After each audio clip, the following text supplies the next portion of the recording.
En el nombre del Padre, y del Hijo, y del Espíritu Santo. Amén. 26 de marzo del 2026.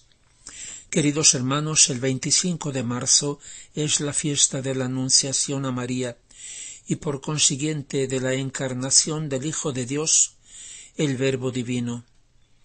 De este misterio, de este decreto eterno del querer de Dios, dependen todas las cosas, todas sus obras, nuestra existencia, un continuo milagro. Todo va incluido en el supermilagro de la encarnación. Dios que se ha hecho hombre. Por tanto, hoy hablamos de la encarnación. En el principio era el Verbo era en Dios y el Verbo era Dios. Él estaba al principio en Dios. Todo ha sido hecho por Él, y sin Él nada ha sido hecho de todo lo que existe. En Él estaba la vida, y la vida era la luz de los hombres. La luz ilumina en las tinieblas, pero las tinieblas no la han acogido. Él estaba en el mundo, y el mundo fue hecho por medio de Él, pero el mundo no lo ha reconocido. Vino a los suyos, pero los suyos no lo han recibido. Mas a cuantos lo han recibido, les ha dado poder de ser hechos hijos de Dios, a los que creen en su nombre, que no de la sangre, ni del querer de la carne, ni del querer humano, sino de Dios han nacido. Y el Verbo se hizo carne y habitó entre nosotros, y hemos visto su gloria, gloria como de unigénito del Padre, lleno de gracia y de verdad. A Dios nadie lo ha visto jamás. El Hijo unigénito que está en el seno del Padre nos lo ha revelado. Así dice San Juan en el prólogo de su Evangelio. Y San Pablo en la carta a los Filipenses dice: «Tened los mismos sentimientos de Cristo Jesús, el cual, aun siendo de naturaleza divina, no consideró un tesoro que conservar celosamente ser igual a Dios, sino que se anonadó, tomando la condición de siervo y haciéndose semejante a los hombres, y en su condición humana se humilló, haciéndose obediente hasta la muerte y muerte de cruz. Por eso Dios lo exaltó y le dio el nombre sobre todo otro nombre, para que al nombre de Jesús se doble toda rodilla, en los cielos, en la tierra y en los abismos. Toda lengua proclame que Jesucristo es el Señor, para gloria de Dios Padre». En la encarnación está contenido todo lo que Dios ha hecho. Dios ha querido que todo su proyecto, a partir de la encarnación del Verbo, dependiera de María. Dios no tenía necesidad de nada ni de nadie. Fue como una necesidad de desahogar su amor. Dependiendo del misterio divino de las relaciones entre las tres divinas personas, el Hijo que es engendrado por el Padre y el Espíritu Santo que procede del Padre y del Hijo, el primer decreto eterno de su querer ha sido la encarnación del Verbo, nuestro Señor Jesucristo. De Él parte todo, y bien podemos decir que su primer motivo, en orden de importancia para encarnarse, no ha sido el pecado de los hombres, sino la gracia perfecta de María, reflejo perfecto del amor del Padre. Después, a partir de esta pareja inicial de criaturas, Dios ha decretado darle existencia a todas las demás, en su propio orden y grado. Junto con Jesucristo, ha sido eternamente querida y concebida, en medio a las tres divinas personas, aquella que había de ser su madre, la Santísima Virgen, de la cual Dios ha querido que dependiera la encarnación del Hijo de Dios. Él no se explica sin ella, ni ella se explica sin él. María siempre ha sido perfectamente libre en su respuesta a Dios. Dios se ha jugado todo con la libre respuesta de María, sólo por amor, la única respuesta digna de Dios. El mérito de María no resulta de lo que ha hecho en su vida o de lo que ha sufrido, sino de cuánto ha amado, o sea, de cómo ha unido libremente su voluntad con la voluntad de Dios y la ha identificado con ella. El mérito está en la respuesta a Dios. La iniciativa parte siempre de Dios, pero corresponder depende luego de la criatura. Ella ha dado al Hijo la carne y la sangre para el sacrificio de su vida, para cumplir la redención. Pero lo que la une a su Hijo y la hace única a sus ojos no es tanto este vínculo natural humano, cuanto el vínculo con la voluntad del Padre. María se ha identificado con el Padre en el querer. Por eso María ha recibido la misma fecundidad divina y virginal del Padre. Es su maternidad divina, aun siendo ella solamente una criatura. María, desde el primer instante de su existencia, viendo la tragedia del hombre y el dolor del corazón de Dios, le entregó su voluntad humana y se consagró a Dios. Y en ese instante Dios le dio su voluntad divina. Fue su triunfo en la prueba, una prueba que duró toda su vida. Jesús habla del triunfo de Dios y de María en la Anunciación y dice: el primer sí en mi fiat se lo pedí a mi madre querida, y oh potencia del su fiat en mi querer. Apenas el fiat divino se encontró con el fiat de mi madre, se volvieron uno solo. Mi fiat la elevó, la divinizó, la cubrió con su sombra, y sin obra humana me concibió a mí, Hijo de Dios. Sólo en mi fiat podía concebirme. Mi fiat le comunicó la inmensidad, la infinitud, la fecundidad de un modo divino, y por eso pudo quedar concebido en ella el inmenso, el eterno, el infinito. Apenas dijo: fiat mihi, hágase en mí, no sólo se adueñó de mí, sino que a la vez cubrió a todas las criaturas, todas las cosas creadas. Sentía en ellas todas las vidas de las criaturas, y desde entonces empezó a ser de madre y de reina a todos. ¿Cuántos portentos contiene este sí de mi madre? Si te los dijera todos, no acabarías nunca de oírlos. En la Anunciación podríamos decir: Dios se consagró a María. Dijo con hechos: soy todo tuyo, oh María, porque ella había dicho: soy toda tuya, Dios mío.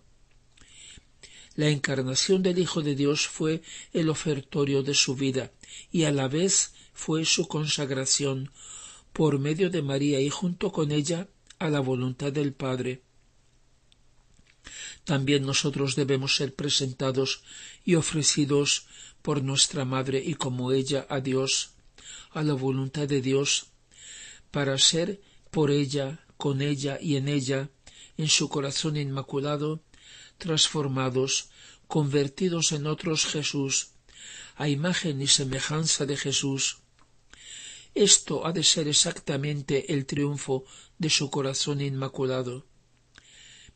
De esa forma el amor del Padre será plenamente satisfecho, plenamente glorificado. Eso será el cumplimiento de su voluntad, y así vendrá finalmente su reino. El Señor le dice a su pequeña hija de la divina voluntad, Luisa Picarreta: hija mía, tú no puedes comprender bien lo que mi madre querida fue para mí. Yo al venir a la tierra no podía estar sin cielo, y mi cielo fue mi mamá. Entre ella y yo pasaba tal electricidad que ni siquiera un pensamiento se le escapaba a mi madre que no lo tomase de mi mente. Y ese tomar de mí la palabra, la voluntad, el deseo, la acción, el paso, es decir, todo, formaba en ese cielo el sol, las estrellas, la luna, y todos los goces posibles que puede darme la criatura y que ella misma puede gozar. Oh, cómo me complacía en ese cielo, Oh, cómo me sentía satisfecho y compensado por todo.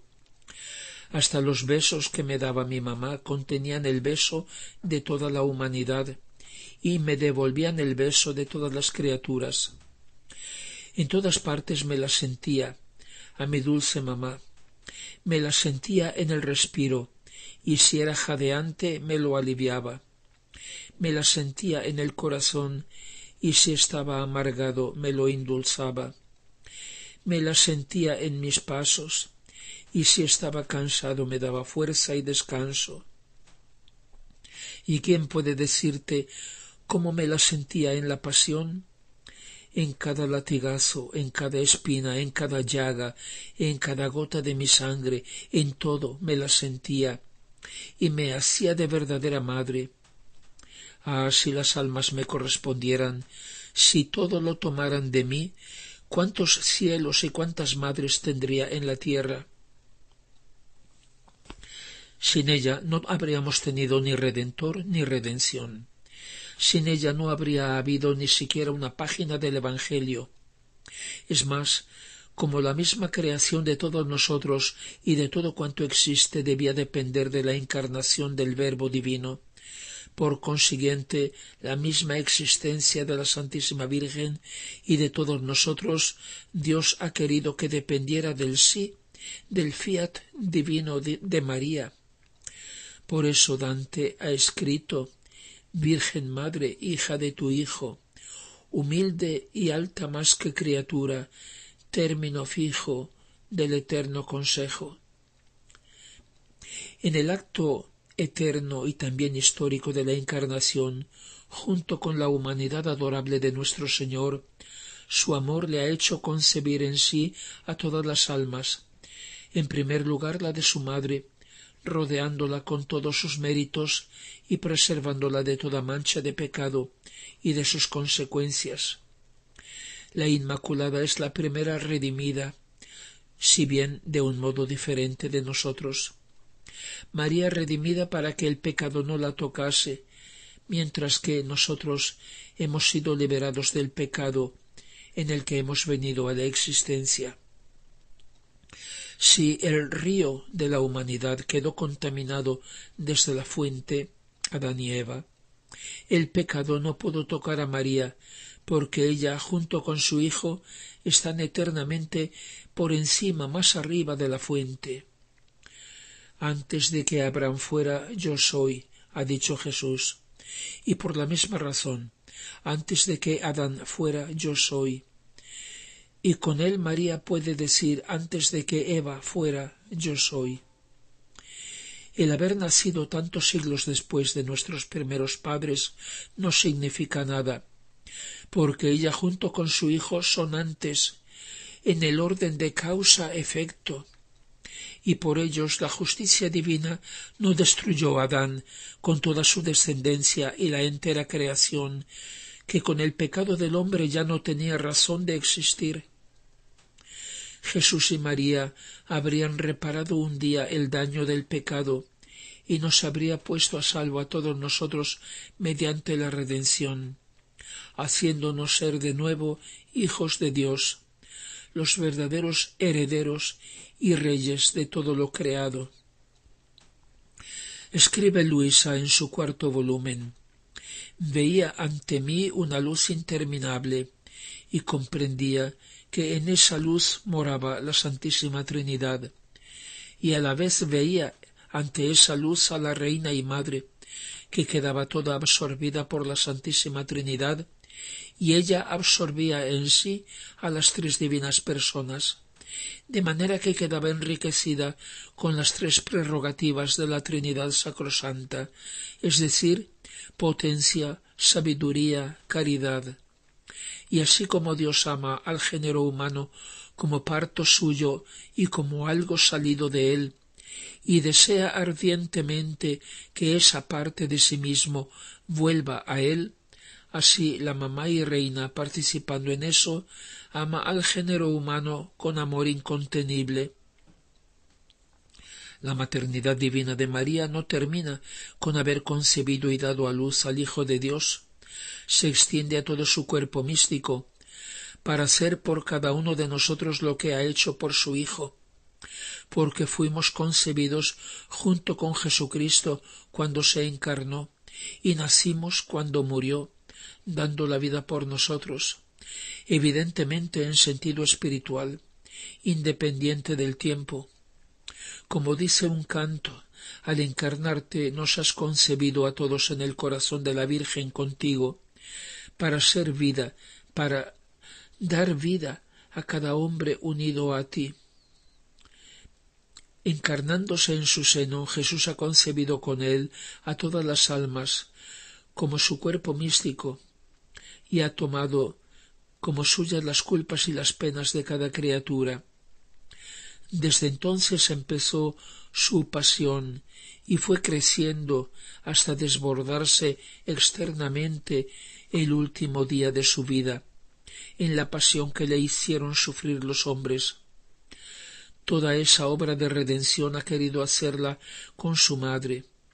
Su amor de hijo no podía excluirla de ninguna cosa que él hizo. Ha querido el hágase en mí, el fiat de María unido al suyo, para nacer, para vivir, para morir y también para resucitar. De igual manera Dios quiere nuestro fiat, unido al de Jesús y de María, para reconocernos como hijos. De lo contrario, su fiat no nos serviría de nada. María no es por tanto la madre de Jesús solo por 9 meses, ni solo por lo que duró su infancia, sino por toda su vida. No solo espectadora, sino colaboradora y madre de cada enseñanza de Jesús, de cada milagro que hizo, de cada perdón dado, de cada sacramento instituido, de cada plegaria, de cada lágrima, de cada gota de su sangre derramada que ella le había dado. Madre de la Eucaristía, Madre de la Resurrección, Madre de su triunfo, Madre del Redentor, Madre del Rey de Reyes, Madre divina, Madre de Dios. Gloria al Padre y al Hijo y al Espíritu Santo, como era en el principio, ahora y siempre, y por los siglos de los siglos. Amén.